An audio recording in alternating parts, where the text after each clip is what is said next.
Because God has a final say. If God will say, oh, hindi na pwede, huwag nating ipilit sa Panginoon. We don't have an authority na makipag-argue sa kalooban ng Diyos sa buhay natin. All we have to do is to submit sa authority ng Panginoon.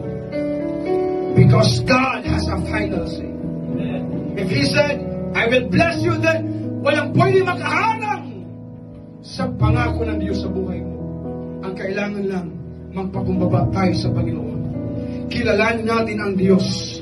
Ating palagihin, mga kapatid, na ating matutunan, ating malaman ng ating buhay ay pangsamantala lamang. Ang mga bagay natin na-acquire, ang mga bagay natin na-achieve, ito ay temporary lamang, mga kapatid. Amen. Kundi ang ating naisin, walang iba. Amen. Ang mga bagay na tayo gamitin ng Diyos, na magpatuloy tayo, mga kapatid, sa paglingkod sa Kanya, dahil may eternal blessings, may eternal victory na nilaan ng Panginoon sa bawat isa sa atin. Ating soul, mga kapatid, utusan natin to na magpasalamat palagi sa Panginoon. Sa lahat ng plano natin, gusto kong sabihin sa inyo, huwag tayong mag-focus sa pag-expand lamang ng mga material na bagay sa mundo nito. Kundi ating naisin na expand din naman ng ating pananaw, ang ating eternal perspective, mga kapatid, ang ating focus, mga kapatid, ang ating desire, paano tayo gamitin ng Panginoon, paano mapalawak, mga kapatid, ang gawain ng Diyos, paano tayo, mga kapatid, maging instrument, amen, hallelujah, naman mapalawak pa ang ating influence, mga kapatid, upang maraming tao ang makakilala sa Panginoon. Dahil ang buhay natin napakaiksi lamang. Ang buhay natin, mga kapatid, may hangganan. Kahit sinasabi ng iba na ang pusa ay may siyam na buhay, pero namamatay din yan. Why? Ang buhay natin,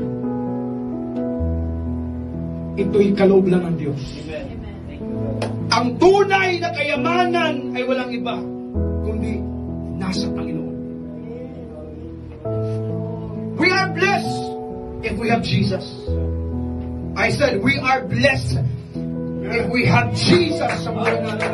Our theme for this month is expanding our territory. Please, huwag natin iset aside ang Panginoon, kundi kasama natin palagi ang Diyos sa ating mga plano, sa ating mga buhay, wherever we go. Hindi lang sa church, hindi lang pati sa prayer meeting tayo nagbabanggit. Amen, na mga pagpasalamat sa Lord, kundi sa lahat ng oras, ating pinupuri at pinapasalamatan ng Panginoon. Ang sino man ang nagmamataas, ibabagsak ng Diyos.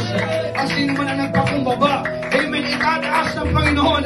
That's why in everything that we have, we must be grateful sa Lord. Palagi natin ipagpasalamat sa Panginoon. Lord, salamat sa expansion. Lord, salamat sa promotion. Lord, salamat sa mga bagay na ito. Hindi ito dahil sa akin, kundi ito'y dahil sa iyo. Dalangin ngayon. Lord, ako sa pamilya aking asawa, Panginoon, aking mga anak. Lord, kasama ka namin sa aming goal, sa aming plano.